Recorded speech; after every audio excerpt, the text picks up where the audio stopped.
Jaya Gopi Jana Vallabha Girivaradari Jaya Gopi Jana Vallabha Girivaradari Jaya Gopi Jana Vallabha Girivaradari Yashodhanandana Braja Janaranjana Yashodhanandana Braja Janaranjana Yashodhanandana Braja Janaranjana Yashodhanandana Braja Janaranjana Yamuna Tira Vanachari Yamuna Tira Vanachari Yamuna Tira Vanachari Yamuna Tira Vanachari Jaya Radha Madhava Kunja Vihari Jaya Radha Madhava Kunja Vihari Jaya Radha Madhava Kunja Vihari Jaya Radha Madhava Kunja Vihari Hare Krishna Krishna Krishna Hare Hare Hare Rama Rama Rama Hare Hare Hare Krishna Krishna Krishna Hare Hare Hare Rama Rama Rama Hare Hare Hare Krishna Krishna Krishna Hare Hare Hare Rama Rama Rama Hare Hare Hare Krishna Krishna Krishna Hare Hare Hare Rama Rama Rama Hare Hare Hare Krishna Krishna Krishna Hare Hare Hare Rama Rama Rama Hare Hare Hare Krishna Krishna Krishna Hare Hare Hare Rama Rama Rama Hare Hare Hare Krishna Krishna Krishna Hare Hare Hare Rama Rama Rama Hare Hare Hare Krishna Krishna Krishna Hare Hare Hare Rama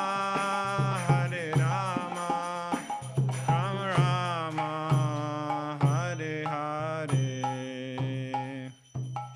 Srila Prabhupada Ki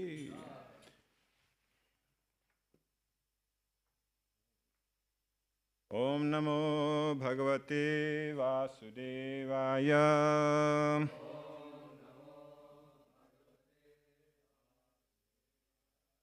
Om Namo Bhagavate Vasudevaya.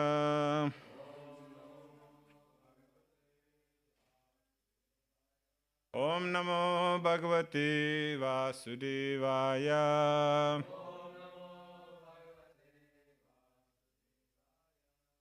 Reading from Shrimad-Bhagavatam, Canto 4, Chapter 23, Text 26. Correct? Saisha Nunam Vrajati Urdhvam Anu Vainyam Patim Sati Pashya Tasman Atitcharchir Dhruvi Bhavyena Karmana Saishanunam Vrajatyurdhvam Anuvainyam Patim Sati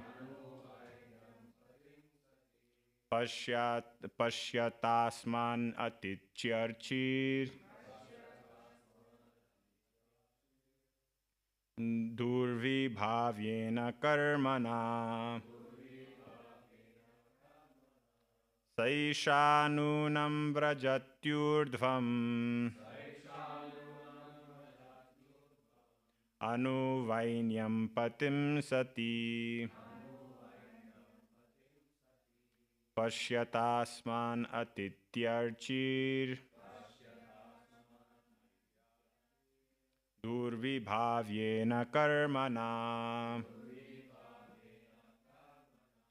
Saishanunam Vrajatyurdhvam Anuvainyam Patim Sati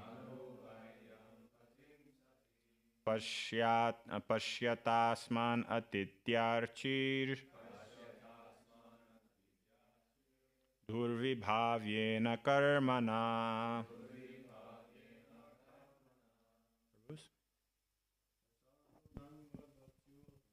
Saishanunam Vrajatyurdhvam Ainuvainyam Patim Sati Pashyatasman Atityarchir Durvibhavyena.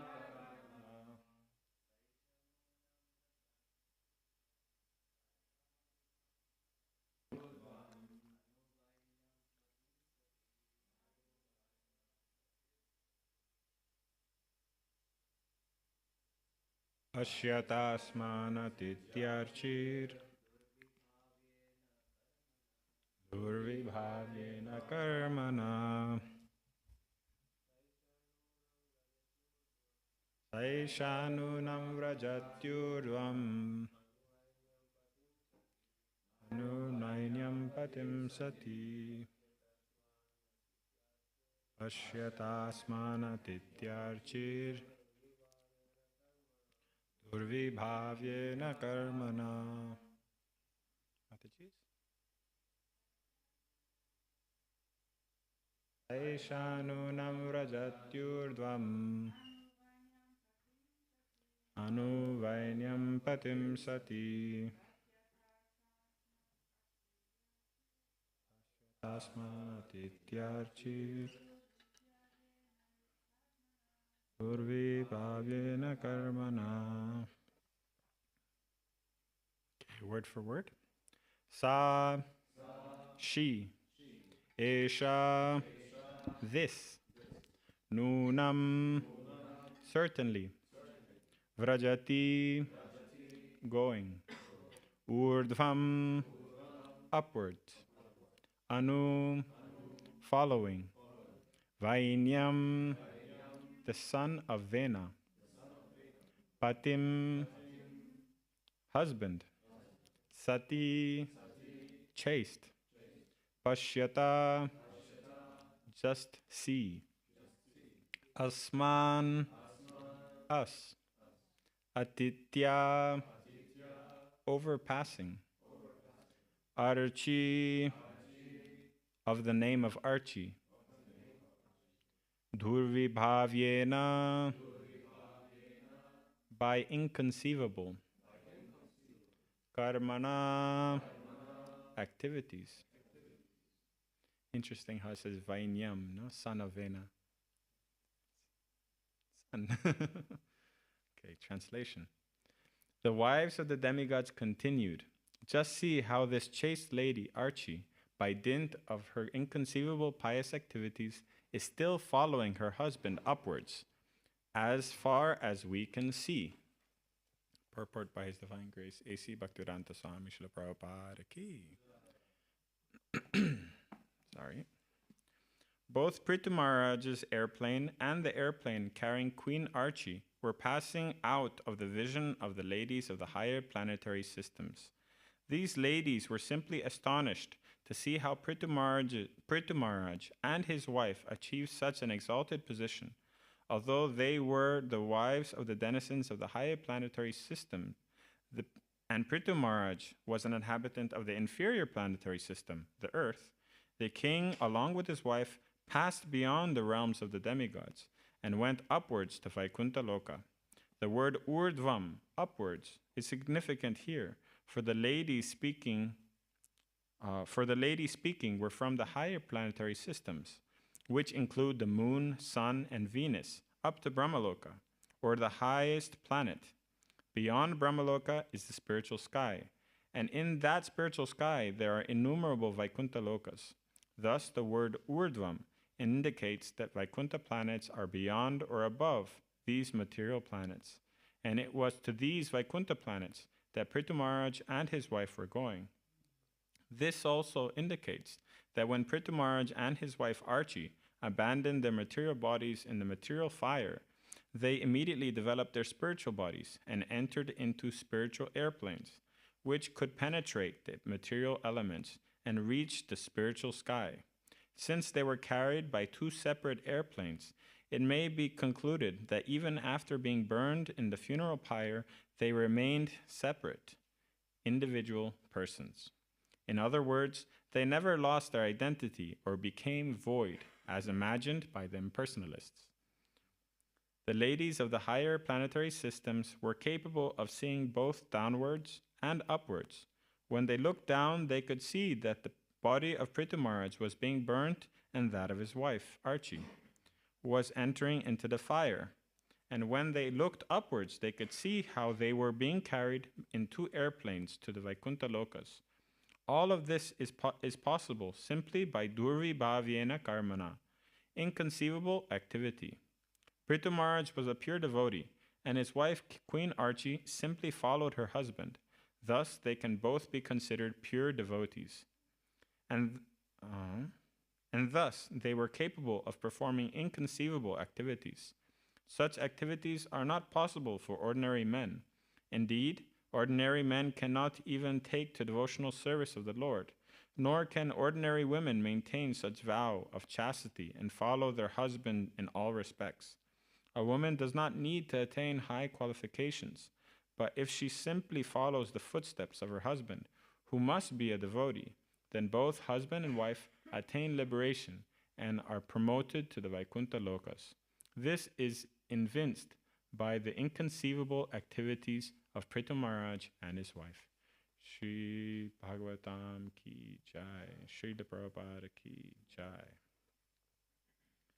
Om Jnanatimidandasya Jnananjanashalakaya Chakshurunmilitam Yena Tasmai Shri Gurave Namaha. Nama Om Vishnupadaya Krishna Prishtaya Bhutale Srimate Bhaktivedanta Swaminiti Namine.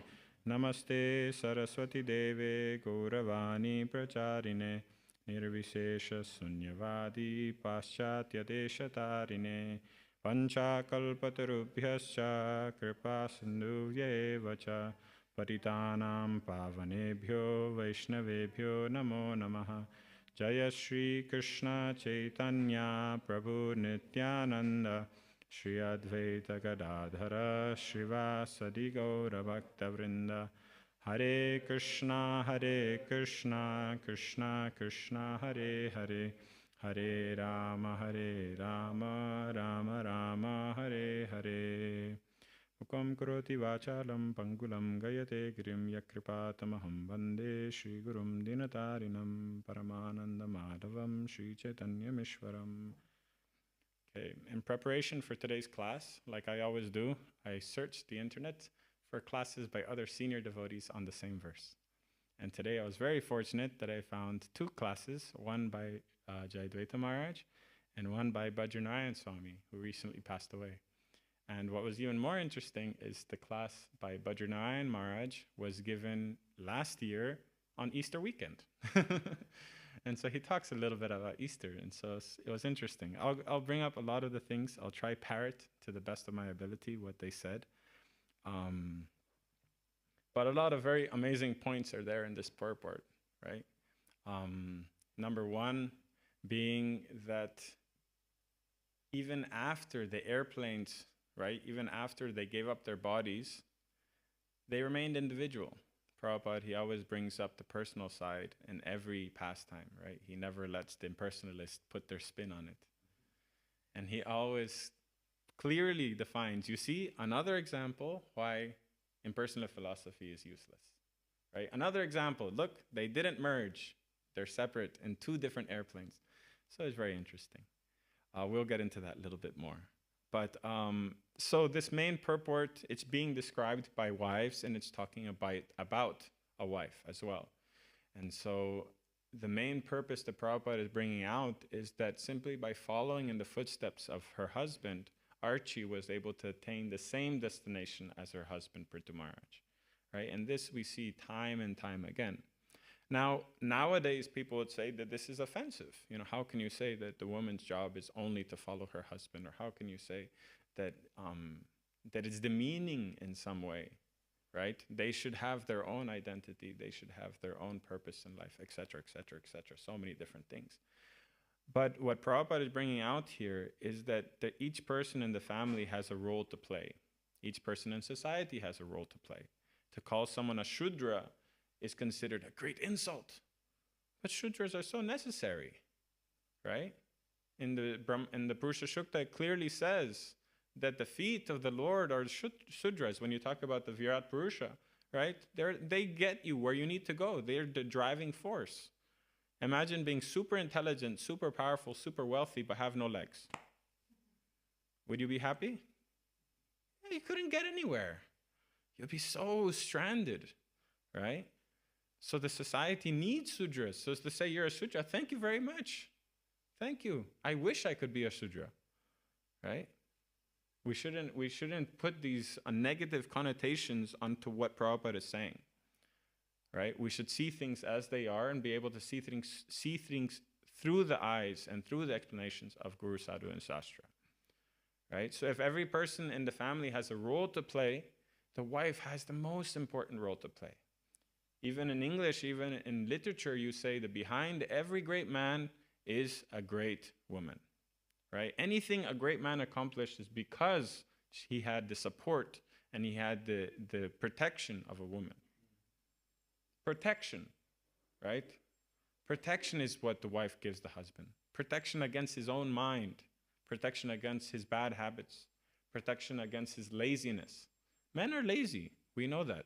You know, we're not in denial. If we had to our way, we would make some Maggi noodles, probably in the water in the kettle, right? Then rinse it next time. We have to make tea, right? And we wouldn't clean our room. We wouldn't do anything. We would only take a bath when we had to go out. We would be so lazy, right? So the woman in the family is what gets the husband up. Go, do your morning puja, do your chanting, go do your things, right? In Manu Siksha is described as Dharma Patni, right? Nowadays they say Dharma Patni is someone who never had another boyfriend before marriage. This is not what Dharma Patni means. They say someone who's been chaste her whole life and only knows one man. Right? That's just one part of the word. Dharma Patni means the person who keeps the husband in the line of Dharma. Right? She keeps him from letting him go astray. She helps him in his path. And that way, the husband, all he needs to worry about is maintaining the family. The wife takes care of his spiritual activities and keeps him in line of Krishna consciousness. And like that, they share the responsibility of their devotional service. That's what Grihastha Ashram is, right? It's not meant for enjoyment. It's meant for getting a teammate that we work together to get back to Krishna, right? So if you look at it that way, is it demeaning to say that she follows in the footsteps of her husband? No. The husband is following in the footsteps of the wife just as much, right? He takes the role of the leader, but unless he has that support, who is he going to lead? And then Bhadranarayan Maharaj points out that this is the same relationship between guru and disciple. The disciple, all he needs to do is follow in the footsteps of the guru, listen to his instructions, serve submissively with a humble attitude, and he'll be taken back to Godhead by the responsibility of the guru. So how is that any different? Right? Just because we're putting this negative connotation on the women's role, but us as the disciple, no, that's fine. Right? It's these connotations that are making everything that Prabhupada says all of a sudden, oh, this is unapplicable nowadays. This doesn't apply nowadays in society. We can't read these purports anymore. What are we talking about? This is our consciousness that's putting it on. Right? The shishya, the disciple, he needs to follow just as a wife does. Simply serve, simply obey, simply follow. Surrender to the guru. So we're taking on the same role. We have to do the same thing that she's doing for us. We have to do to them. And like that, they're doing to their spiritual master. Everyone is a follower who wants to get back to Godhead. So we shouldn't think, oh, they're following me. I'm the great guru. I'm the great king. I have to enjoy. No, you're following someone else. You understand? So everyone has to put their mind in that way. And thereby, they'll be able to get over their ego and able to follow in the proper footsteps. So being a follower is something very exalted. And we shouldn't put these negative connotations and therefore negate the true meaning that Prabhupada is trying to bring out. Right? Immediately we cut it out. No, doesn't apply. A lot of people do this nowadays, and it's very sad. Right? We should open-heartedly accept everything Guru has to say, and thereby follow in their footsteps. Not pick and choose, oh, this sounds good, this doesn't sound good. This applies now, this doesn't apply now. Yeah? So, Bhadranarayan Maharaj, he was bringing out that point of the Guru Siksha disciple, right? The Guru Shishya. And I was listening to another Prabhupada memories by Toshan Krishna Prabhu. Toshan Krishna Prabhu joined the movement when he was very young. He was 16 or something. And so he had many funny interactions with Srila Prabhupada because Prabhupada would treat him like a kid. You know, many funny exchanges. And he said one time he was walking with Srila Prabhupada on the morning walk, and Prabhupada, the whole morning walk, he was just talking about how bad married life is and how difficult it is and how better stay a brahmachari, and everything you do is, you know, you have to be so focused and you can't let yourself be drawn to this female energy. And he was the whole walk, 1.5 hours, just blasting and blasting the feminine energy, how strong it is and how dangerous it is, and going. And then when he came back to the temple, I think it was Chicago, there's the steps and then there's the door of the temple. And all the Maharajis who stayed back from the morning walk, they cleaned the temple, they prepared the darshan, they did all the puja, dressed everything, cooked, everything was done, right? They were waiting for Prabhupada to come back. So Prabhupada walks up the steps a few, turns around and looks at all the devotees and says, but if you marry these ladies, they'll take you back to Godhead. Right? So Prabhupada is saying that a proper wife, someone who's going to help you stay on the path of Krishna consciousness, right? That's a great blessing. Yes, of course, there's so many risks. So many risks. You know, it's so dangerous. But if you're fortunate enough to have someone in your life who can help you in Krishna consciousness, that's a great blessing. Like Archie did to Maharaj Prithu. Understand?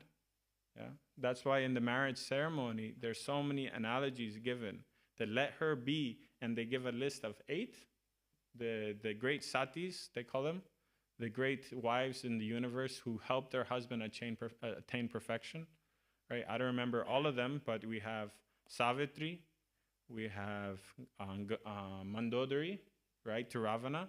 Mandodari was actually one of the great satis to Ravana, right? Mandodari, then we have Damayanti, we have Madri, we have, no, Gandhari, not Madri, Gandhari. You don't remember Madri? Savitri. There's like 8 that are described in the marriage sacrifice. These women helped their husbands even when their husbands weren't following the right thing. Right? Mandodari, she was instructing Ravana, give Sita back. Don't do this. This isn't right. This is against. And she tried her best. But what did she do after trying her best? Did she say, okay, you go to hell, I'm leaving you? No, she kept on trying and kept on trying and kept on trying and stayed loyal to her husband, who stole another man's wife, right? And had thousands of his own wives. But she stayed loyal. And therefore, she is praised eternally as being a super wife, a super sati, right? Nala Damayanti. Damayanti went all the way to the ends of the earth to save her husband. Savitri argued with the god of death himself, with Yamaraj, to bring her husband back from hell. Right? So these great examples show us that the role of a wife in society, the role of wife in a family is greatly respected. Not only respected, it should be honored, because someone who can help you stay on the path of Krishna consciousness is an invaluable gift. Yeah? And we have to do that for each other as well. Just as the guru does for the disciple. The disciple follows, the guru helps him. Yeah? You have a great friend in Krishna consciousness, be so close that they can help you in the things that you don't show to other people. Right? The problems that you may have that no one else knows about, you can share with an intimate friend. As Rupa Goswami describes, right? Guhyam akyati prachati. We are in confidence revealing our distresses and our problems that we need help with. Yeah? So that's what the wife does for the husband. And that's what a great friend can do for you as well. Yeah? Brahmacharya ashram only works when there's very close and strong relationships. We all need love, right? We all need some care. And if we're not getting it from our friends, we're going to look somewhere else. So if you have a close knit of devotees that are helping you and guiding you and giving you that care and affection that you need, that everyone needs, then it's possible to move forward. Otherwise, it's torture, and you won't be able to do it. Yeah? Okay, moving on to the next point. In this purport, there's so many amazing things described. Airplanes, heavenly planets, right? Leaving this world, entering into a spiritual airplane that can traverse the outer layers of this universe, right? So some people say that this is imagination, right? But even scientifically, if you look at it, it makes sense. Dimensions, right? Even great scientists nowadays, they accept.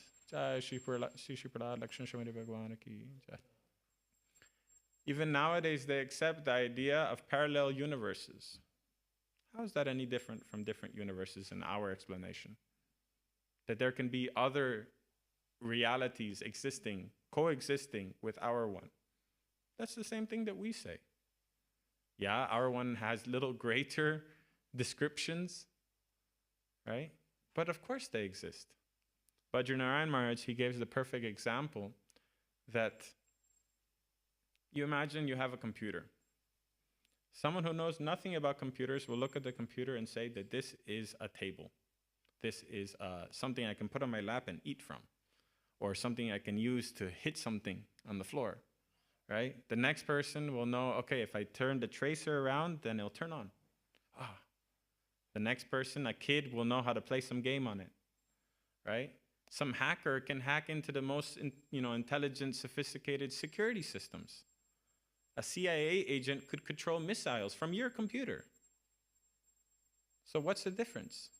Knowledge and the access codes, right? That's the only difference. This universe is a giant computer. We only have the adhikar to see a certain part of it. But if you have the knowledge, if you have the ability, the access codes, you'll see what no one else can see. You'll be able to do what no one else can do. And that's with something so simple that was man created. What to speak of something that was created by God? Yeah? So much more is there that we cannot see. He also gives the example that if you look at the ocean, you'll say there's nothing, there's no one there, there's no one alive. The ocean must be uninhabited because you just see water. So from the surface, you'll think, oh, there's no one there. If you dig in the earth, you'll see so many living entities. But if you look at the desert, oh, no one lives there. There's no animals, there's no signs of life. Right? So our senses are so limited. How can we say that there's nothing else that exists? Right? There's this story of Srila Prabhupada, and he was trying to explain to, I don't think he was a preacher, I think he was a scientist, about things beyond this world. And the person says, well, as far as I can see, as far as I know, as far as I can see. And he kept saying that every time he would contradict something Prabhupada says. And Prabhupada said, that's my point. What can you see? You can see nothing. Right? You can't even see through this wall. You can't see anything. Right? Another story that some Jehovah's Witnesses came to the house of Srila Prabhupada. You know Jehovah's Witnesses? They're a certain strand of Christianity and they have a certain type of philosophy. And Srila Prabhupada allowed them in because he wanted to hear what their philosophy is. And their philosophy is if you follow certain rules in this body, you will go to heaven. Right? They say, the Lord will take you in this body. And Prabhupada was shocked. In this body, he said? And they're like, yes. And he said it like 3-4 times. In this body, this body. And they said, yes. And he couldn't imagine how someone can think that this body full of pains and aches and old age and disease, someone could think that you want to go to heaven in this body? Like, can I get a new one? Like, in this old car, you want me to take me to paradise? Can I get a new car? Like, the idea, it was just, to Srila Prabhupada. He didn't say much after that. He let them, leave. He gave them a book, right? But that Prabhupada's understanding was so much greater that our senses are so limited. And our body is so horrible, right? And that takes us to the next point of the materialists. Right? They say we're all God. We're all Brahman. But this body, like, seriously? Prabhupada would say, seriously? God wants to come into this kind of body and suffer headaches, stomach aches, disease, old age, kicking your toe. He wants to experience that pastime. You are God and you are going through all of this and you're experiencing and enjoying that pastime? Like, seriously?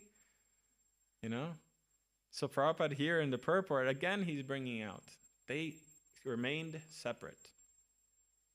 Yeah, they remained separate. And Bhadranarayan Maharaj, he goes into the other point. He says that this idea that you want to be oneness or you want to be alone, he says that nowadays it's very well known that the greatest torture you can give to a person is what? Isolation. Right? Worse than nail plucking, worse than, eye gouging, whatever you can imagine, is putting him alone in a room. And even worse, sensory deprivation. So either very dark or only light, right? They make the walls, the floor, everything white, and it's just light all day. And then you can either put sound, like, static or something, or even worse, no sound. Then the person is just there, alone with his mind. There's no worse torture. It works so well that the person actually goes nuts and they can no longer even, they can't interact. They just go like a vegetable. Right? So interaction is the basis of happiness. Variety and interaction is the basis of happiness, of enjoyment.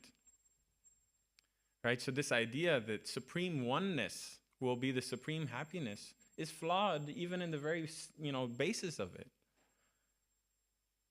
Any person, he goes through life.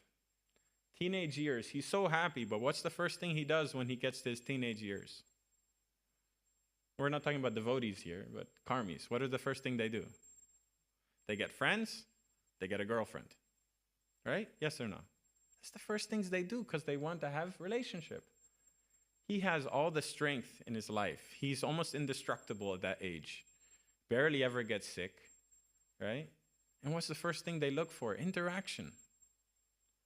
Then you get older, you get married, and then you want to have another person in the family. You have kids. So the basis of life, of interaction, is what enjoyment or happiness comes from.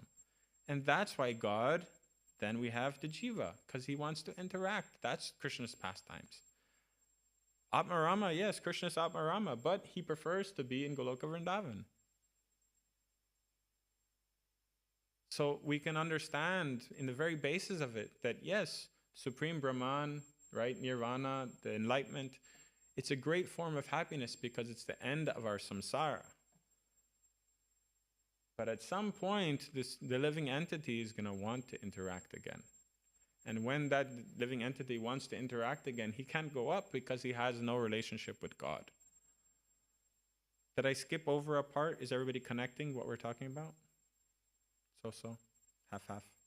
Any questions? We can stop here or... Clear? Okay.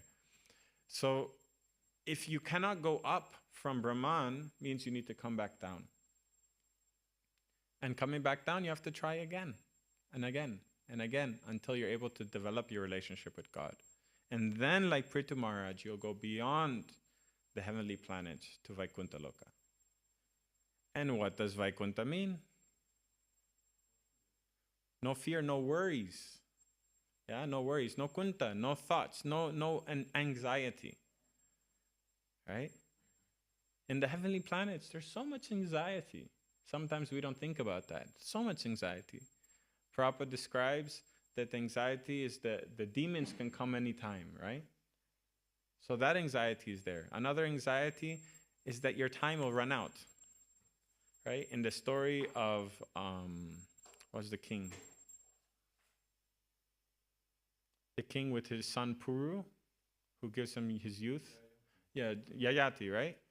There in the story of Yayati is described how when you're in heaven, you have a garland, right? And this garland, it stays fresh, but it starts rotting, it starts going old, decaying as your pious credits end. So then I was thinking about that. That must be horrible, right? It's like you're having fun, but there's a timer, and you can see the timer running out. So much anxiety will be there. You're going to be constantly looking at your garland. Oh my God, oh my God, oh my God, oh my God, oh my God, oh my God. Time's running out. Right? So how can we think that the heavenly planets is the supreme enjoyment? Vaikuntha. No more worries. No more anxieties. That's where we want to go. And beyond Vaikuntha, Golokadam. Right?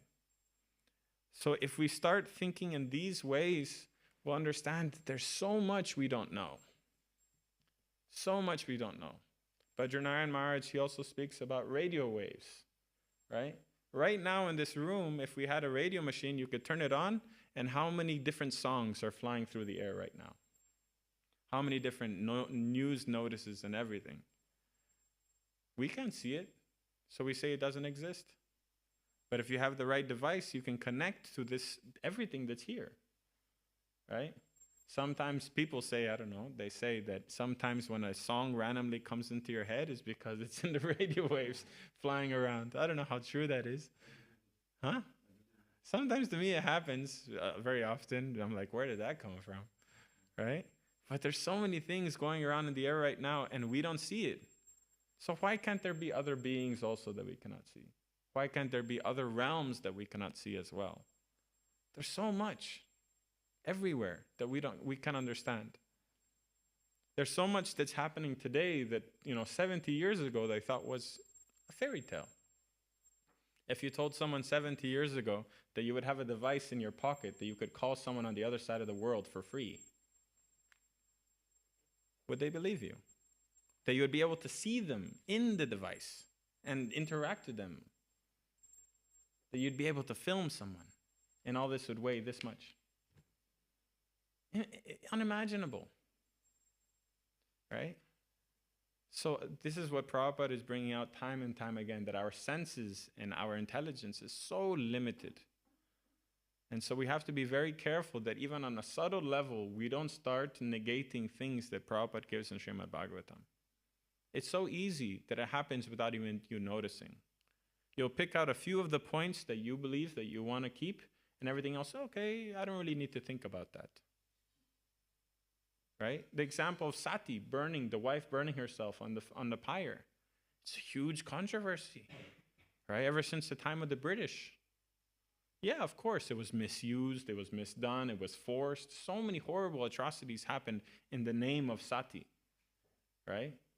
Someone was very wealthy, and so before they died, they would marry him to many, many girls, and then burn them all in the pyre, so that he had them in heaven. How horrible is that, right? So many atrocities. I mean, we don't even need to get into it. But Archie, a perfect wife, with full surrender, and not only that, with full desire to accompany her husband to Vaikuntha, did it, right? So that's not suicide. That's an extreme expression of love and surrender. Full surrender to the system of Vedic culture, to the system, to the descriptions of the Lord, to the instructions of the Puranas, of the Sastra. Full surrender. And therefore she achieved the ultimate goal. Of course, it's not able to be followed or practiced nowadays because there isn't that purity. Purity of the people doing the sacrifice, purity of the person doing the sacrifice, entering into the fire. So many different reasons it's not followed. And for devotees, we don't follow it because we understand that the soul is eternal, right? So we have our own process that we need to continue following. So many different things, but if you read this in Srimad Prabhupada's purport, all of a sudden it gives that bitter taste in your mouth because you think, oh, how can Prabhupada talk about this? This is so abominable.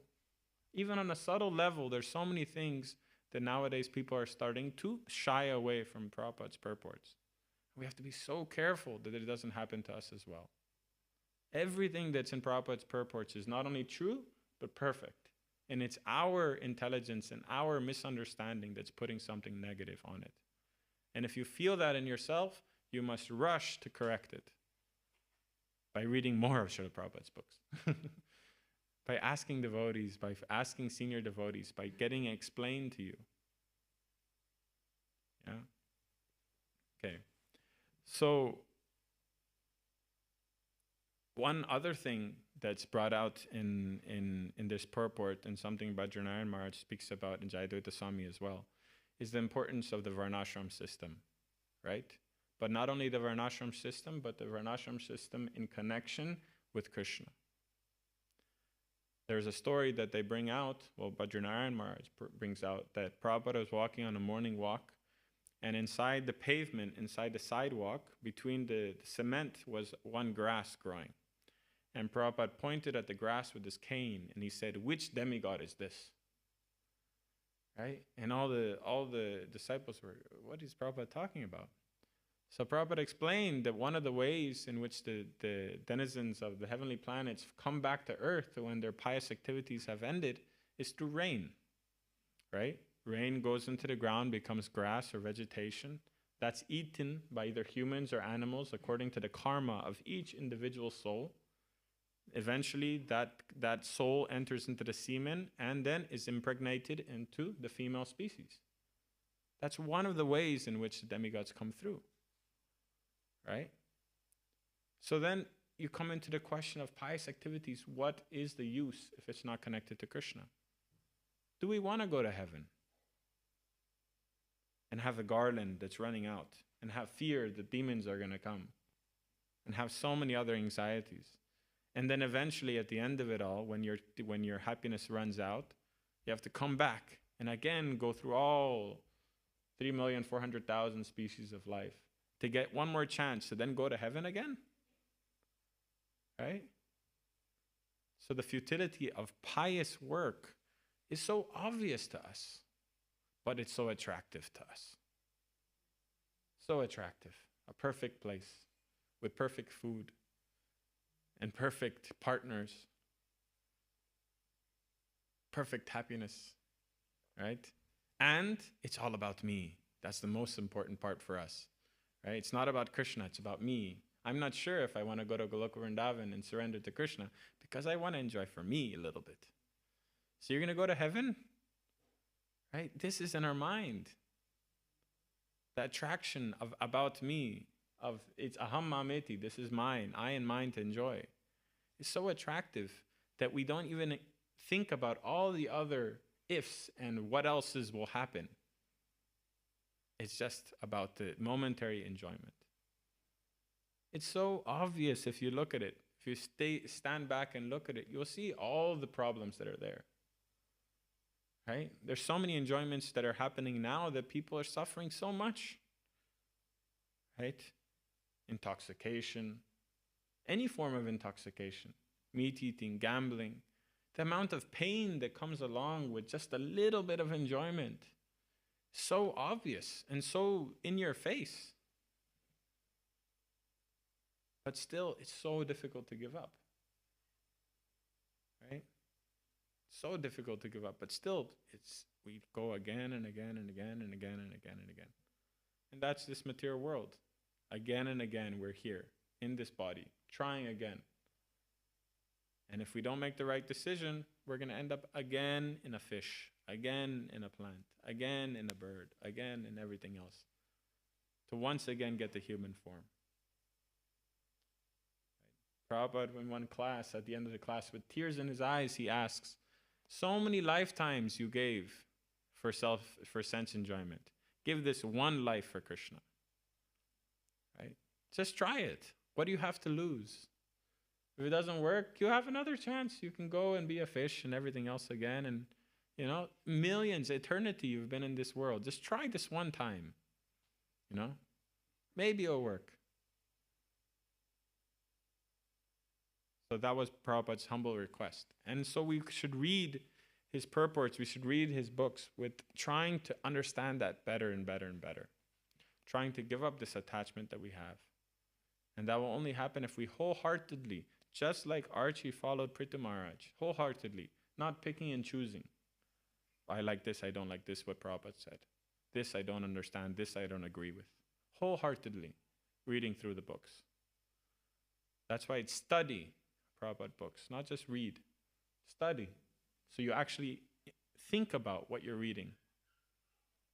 Does this make sense to me? How can I apply this in my life? Am I going to apply this in my life? Or do I not agree with it actually? It's a nice saying, but no relevance to me. Yeah? Studying of Srila Prabhupada's books is necessary to really get the meaning. So this is the different points I had to say on the purport, but I thought I'd also speak a little bit on what Bhadranarayan Maharaj spoke about Christianity. And he didn't get much into the philosophy part, but he brought out a few nice parables. Parables means like stories that have a very nice meaning to it. That's there in the old Christian texts and different sayings that they have.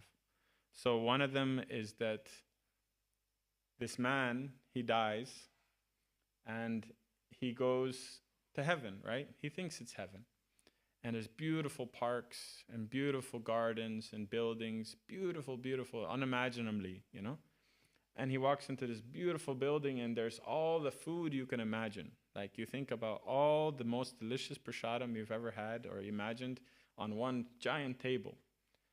But he looks closer, and everyone's sitting there, but their hands are chained to the table. And so they can't reach their mouths. And then he gets so scared. He thinks, this is hell. I'm in hell, right? All the food right there, and we can't eat it. And so he wakes up again. He, comes back to consciousness, and he's in the same gardens, same beautiful buildings, little different layout, same beautiful building that he enters, same people, same food, but this time everyone's feeding each other. So then he thinks, this is heaven. So what's the difference? One is it's about me, and one it's about someone else. right? So the parable is that if you're in this world trying to enjoy for yourself, it's hell. If you're in this world trying to serve others and serve Krishna, then it's heaven. Then there's no worries, right? So if we perform our devotional service just for us, you're going to have so many problems. That's not my service, Prabhu. This isn't fair. How come I needed to clean 2 days in a row? How come I needed to do this extra, right? But if you do it for someone else, then the same activity, oh, I'm washing pots because this devotee's sick. Oh, I'm doing extra cooking because someone else is preaching, someone else is on Sankirtan. He's distributing books, and then I have to do some extra service. At least I can help him in his service, right? It's not about you anymore. Oh, how come? How? It's not fair, right? Just a small change in consciousness makes the same activity from hell to heaven. That's the point of the story. Yeah? And there's another story he brings out. He says that there was one monastery where many, many monks lived on top of a mountain. And they were going through very difficult times because no one was coming to visit the monastery. If no one comes, no one brings food, no one brings donation, no one gives rice, and it became very difficult for them. Yeah, the place was getting run down because no money for fixing. And so they went to another church, and they invited a very senior, very saintly pope to come and to see what they can do better. Maybe they're doing something wrong. And so the other saintly person, he came, and he spent a week with them. And he was just observing. He didn't say anything. He didn't correct anything. He was just observing. And they were waiting for him to say something, for him to, give some instructions, some guidance. What are we doing right? What are we doing wrong? And then at the end of the week, the person just leaves. And the monks run after him and say, what is it? What are we doing different? What are we supposed to do to make, people come back and the mood and, so that, money will come again? And the saintly person, he says that one amongst you is a great devotee, is a very saintly devotee. That's all he said, and he left. And so the monks, immediately they started thinking, who is it? Who is it? Maybe it's him. Look how nicely he does his service every day. Oh, maybe it's him. Look how, serious he's studying the Bible. Oh, look at him. Look how nicely he's preparing the food for us. Or maybe it's me. I really need to shape up. Maybe I need to live up to the expectation of this saintly person. And so everyone in the monastery started treating each other so much better, and they started behaving so much better and able to live up to the expectation of the saintly person. And simply by that one act, people started coming back. They wanted to be around the monks. They were so nice. And they started helping in the garden, helping fixing things. Money started flowing in, and everything improved. Simply because the monks started treating each other with love and respect. It no longer became about me, it became about someone else. So the main purpose of this entire lecture, of this entire purport, is that following is the greatest thing we can do. Sincerely surrender and to follow. Just like Archie did. And by that she achieved the highest goal. So if we want to get anywhere in life, materially or spiritually, we need to follow in the footsteps of great devotees. And thereby, sincerely following, we will get everything that's supposed to come to us. If we try to get it for ourselves, it's not going to come. If we do it for someone else, everything will come. Yeah. So it's such a wonderful purport, and it's such a wonderful part of Shrimad-Bhagavatam. And every part of Shrimad-Bhagavatam is sweet. But if we understand the importance of following, that is the goal, right? To truly surrender to our spiritual master, to truly surrender to the movement, to the instructions of Srila Prabhupada. Wholeheartedly, not picking and choosing. This picking and choosing thing is what children do, right? My wife will make a big plate of prasadam for Pavani, and she'll pick a few things and say, I'm full. Right? She won't touch the spinach, she won't touch the broccoli, she'll take, just the good stuff, and I'm full. Right? She'll get sick. She'll be weak. Her teeth will go rotten. So many problems will come. So if we pick and choose only the things that don't hurt our egos from Srila Prabhupada's purports, we're not getting the full medicine. Right?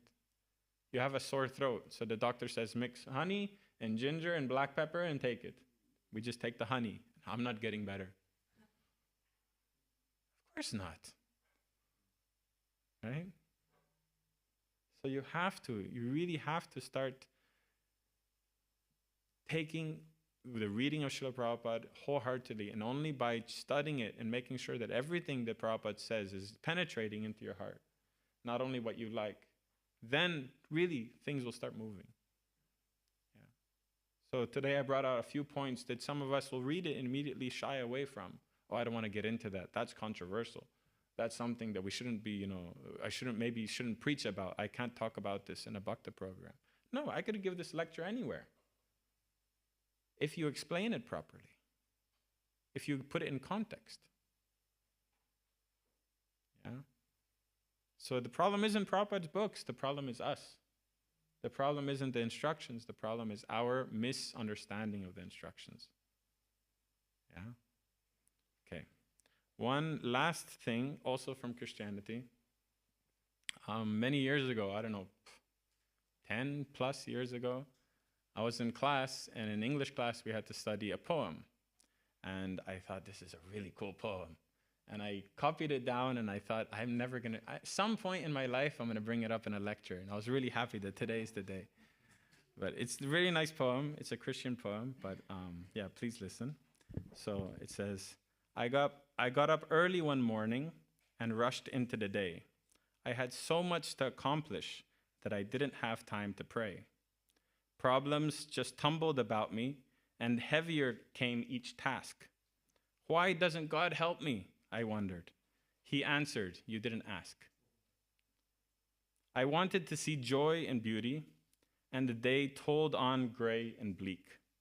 I wondered, why didn't God show me? He said, you didn't seek. I tried to come into God's presence. I used all the keys at the lock.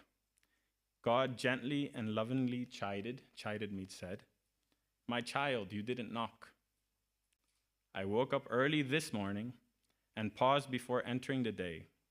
I had so much to accomplish that I had to take time to pray. Right? So this is a beautiful poem, and it's saying that if you want to get something done, don't skimp on your prayer. Right? If you want to do something, it's only by the mercy of Guru and Krishna. Right? So to say, I don't have time to chant, Prabhu. I don't have time to do my studying. I don't have time to do all this. How are you going to get anything done? To think that you can accomplish anything separate from Krishna is the biggest maya that we can enter. Right? Only by Krishna's mercy does anything happen. So if you have so much to accomplish, you have to take time to pray. Yeah?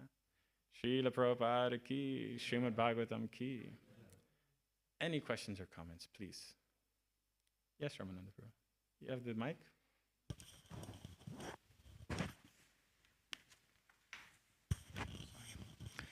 Yeah, thank you for the. There's so many valuable points what we were hearing today. I have just two thoughts on your Christian story.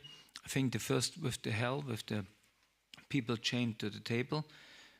I hear that they were, they had all spoons. They were too long that they could eat, and this was hell. Yeah. But then it's like if everybody took the spoon and fed the other person, then it turned out into heaven. And with the other story, I hear that everybody thought, oh yeah, who's this? Who's this? I think even it was someone of you is the Messiah or something like that. Mm-hmm. But who can it be? Certainly it's not me, I know myself, I'm not the Messiah, but maybe it's he, so that created even because nobody thought it's me. Question to one point, what is said in the beginning and connected and also in the end. We know all this stuff, but somehow we are so individual that, for example, no one want to be a Shudra. It's just like out of, we all want to be the highest Brahmin. Although we maybe have the tendency, And if we would follow this tendency, we would actually become happy. But we want to, I don't know if it's ego or something, we want to achieve the highest. And then we start to pick and put ourselves in different situations where we not follow, but we try to copy. And I think this is the greatest danger now. Why is it that we don't follow, or that we so foolish that we think I come in something like you described Bhavani, and I take only what I want. I take from Krishna consciousness only that. I pick that what sounds nice to me, but I don't go to eat a full meal as you described. What is it? What keeps us away? Well, thank you, Prabhu. But for me, the biggest obstacle is, like in the example of Pavani, I think is perfect, is immaturity. It's immaturity. We're not taking Krishna consciousness actually seriously. We don't see the urgency. And so it's more like a hobby of spirituality. Like nowadays, on a greater aspect, you see these people, oh, I'm spiritual. What are you? No, I'm Hindu, Judas. No, I just take from everything. I read some Torah, I read some Gita, I read some Bible, I read some Quran, I read a little bit here. And then what do you meditate on? Oh, nothing, just, I sit still, right? So many nonsense spiritual religions are coming out because of the same attitude, that you don't actually want to take it seriously. You simply want to take as much as you can add on to your material enjoyment without disrupting it. And so this identity in Krishna consciousness that we have as ISKCON devotees, that we just kind of on the surface of our devotional service, but we don't really dive in. We just kind of, just on top, is very, how would I say, attractive to many of us. And I think in the relation with the Shudra example, it's Varnashram Dharma, if it's in connection with Krishna, all these designations become a little bit irrelevant, simply because it's not a thing of higher or lower. It's just, what's your nature, right? If you connect Varnashram Dharma with Krishna consciousness, the activities of the Shudra, the activities of the Brahmana, why does it make a difference? I'm going to come from Mangalarti. I might even do the puja. But then after that, I'll go and fix something. What's the problem? Someone else will do that and then go and give online courses on Bhakti Sastri. What's the difference? What's the problem? We're all devotees. We're all doing devotional service. What I do for my profession will change depending on my nature. Someone likes to do this. Someone, love what you do. If you love what you do, then you don't work a day in your life. Right? So if someone has the nature of being a farmer, has the nature of being a worker, building, what's the problem? If someone else has a nature of studying and teaching, let him do that. But it doesn't make the designations of higher or lower, it doesn't come into perspective as long as we take Krishna as the center. If we look at Varnashram Dharma as sense enjoyment, then yeah, it becomes very serious. How can you say I'm a Shudra? I don't want to be a Vaishya, money greedy person. No, but we need Vaishyas. Everybody needs Vaishyas. Right? If we don't have Vaishyas, we don't have money. We don't have, the funds for the Shudra to build, for the Brahmana to teach where he's going to eat. Right? For the Kshatriya to manage, it won't happen unless there's the Vaishyas to bring the riches, the ability, the facility. So this, especially when we're speaking about Varnashram Dharma, the main difficulty comes when we don't connect it to Krishna and we look at it simply as prestige and sense enjoyment. Then so many problems come up.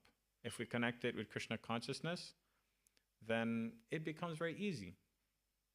It becomes very simple, and there's really no hindrance for us naturally taking whatever roles we have to play in society. Does that explain a good amount to it, Prabhu? Yeah, maybe we could speak, but I think Yeah. more questions. Sure. Hare Krishna, Prabhu. Regarding the similar topic, so I see in myself and also in others then when reading Srila Prabhupada's books and at different points they cannot accept or I cannot accept, even after experienced devotees explain it, sometimes it gets like stuck in the mind and it gets a doubt or a big problem. Is it then okay to be just patient and park this topic for some while and maybe later it gets more clear?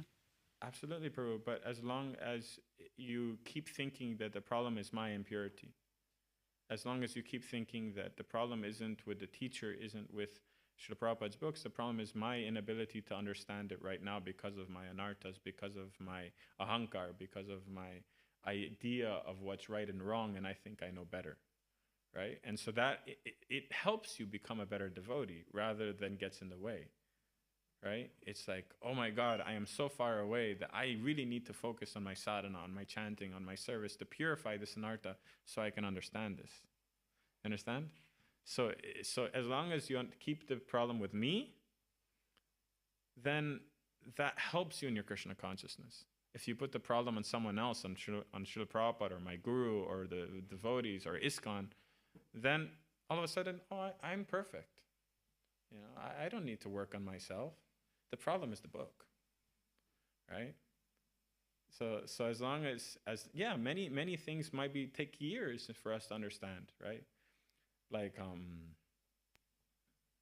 my Guru Maharaj, when he asked Srila Prabhupada, he asked the question, how can we understand that the pure devotee is always with Krishna, right? There's so many examples saying that the pure devotee is always with Krishna. He's never separated. But at the same time, the pure devotee is going through extreme feelings of separation, and it feels the moment to be like 12 years of like or more, as described in Shikshastakam. How do we understand that contradiction? And Prabhupada closed his eyes and said, this is a very elevated question, and one day when you reach that level, you understand. Right? So what is this, like, that's how we should look at it. You know, maybe it's not so elevated like that question. It can be something simple or something contradictory in the Shastra. And then we feel, oh, this is wrong. This can't be. No, it's our impurity that we haven't really got there yet. And so to my Guru Maharaj, he felt that was the greatest blessing. Srila Prabhupada said one day he will understand it. One day he will get to that level. Right? Like the story of Mahaprabhu, right? I'll see him in how many lifetimes? 1 million lifetimes or something? Yeah. Right? And he jumped in joy. Mahaprabhu will see me. You know? So if you keep it in that mentality, it's the greatest inspiration. Otherwise, we get very easily into this I know it all mood, especially second generation. We think we know it all. We really feel we know it all. Like, you might think you know it all, but I really think I know it all. You understand what I'm saying? Like, we're so easy. You grow up in the movement. You've heard how many thousands of classes. We've slept through how many thousands of classes, right? And you really feel that you know it all. And so you read over it and everything, yeah, it makes sense. It's all good. It's, you know, I have nothing against it. It's a wonderful book. But it's so easy to take it cheaply. And so if you keep the problem, oh, wow, I have a lot to work on. I have a lot to learn. I have a lot to purify. Then it inspires you rather than gets in the way. So if it's another devotee who has those doubts which are not cleared up by different answers, how could you then softly explain to him that it's actually in your heart? Well, of course, it depends on their level, right? Depends on if it's a very new devotee, it may be a little difficult to bring that up. Not bring that up, but how do I say, tell him that it's his problem, you know? Rather, there's different ways how you can explain it to inspire him to go further, right? Right? So like, let's say this we talked about today, the duty of a wife, right? So for someone who's coming from a modern background nowadays, yeah, it's very contradictory to what they're learning nowadays or what they feel or what they understand or their values. But if you explain it in a way properly, it's actually you're showing even more respect to the woman, more respect to the wife, and showing that is actually what we all have to do. And it's not any way that the husband is not following the wife. No, the husband is following just as much. The wife says, get up and go brush your teeth and go to Mangalarti. The husband says, yes. Right? The wife says, hey, you didn't do puja today. Go and do puja. Husband says, yes, ma'am. Right? So, I mean, everyone in the world knows that the husband has to listen to whatever the wife has to say. Yeah, everyone, any married person in the world knows that. There's no question. Right? So just because Prabhupada is saying that the woman is following the man doesn't mean that all of a sudden, the man is sitting there, bring me this, bring me that. That's not what Prabhupada means. It means that the husband is deciding the bigger things, where we live, what we do, how our mode of sustenance is, how he's bringing the money in, right? And the wife is guiding him in his spiritual life, right? There's not one decision that I make without talking to Rashana first, and she always gives such wonderful advice, right? So we always talk it through, and it's never like, oh, you don't know what you're talking about. No, it confirms what I was thinking, or it confirms what I was worried about, right? And it's such a strength to be able to have someone to then help you in that. Or she'll say, why didn't you ask this person? Why didn't you write to this Swami? Or why didn't you talk to this devotee? Right? She'll guide me in the right direction. So to have that is an immense power. And so when you approach a topic that's a little controversial, or someone who doesn't fully understand it, if you can't explain it properly, sometimes you can read about it a little bit, and then you'll find, oh, that's how I can explain it to him, right? Like there was another topic on married life with Garbhadan Samskar, and someone came to me and asked me, and I gave my best explanation I could, but afterwards I was like, wait a minute, I think I could have explained that better. So it made me study, and I found many different writings by different swamis, and then also one by Mahaprabhu, which put everything perfectly in order. I was like, wow, that's amazing. So it's not only an impetus for you to study more, but it's for you to understand it better. How come we weren't able to explain it in a way that this devotee can accept it? Right? Something we always used to hear when I was small was that an expert can teach experts, but a master can teach anyone. Right? An expert can teach someone who's on their level or a little bit below. Yeah? You tell, master, super chef, he'll come and immediately tells you how to flambe and how to do all these fancy stuff. But a master chef can teach a kid how to make pasta. Teach anyone from very beginner level all the way through. So if we're not able to explain something the right way, that's another impetus for us to then take the next step, to understand it better. Oh, that's a hole in my knowledge. How come I wasn't able to explain it in a way that this person can accept it? Yeah. And then as far as talking to that person, you can encourage him, why don't you read this book? Why don't you talk to this devotee? Why don't you can guide him in a way that he'll be able to get his answer. And not only in that way, you're giving him tools that later on in life will serve him very much. You teach a man to fish, he'll eat the rest of his life. You give a man a fish, he'll eat one meal. Yeah. So we're teaching them. Go, read this book, talk to this person, hear this lecture. Make sense, bro? Anything else? Shrimad-Bhagavatam ki, Srila Prabhupada ki, Jai Nitai Gaur Premanandi.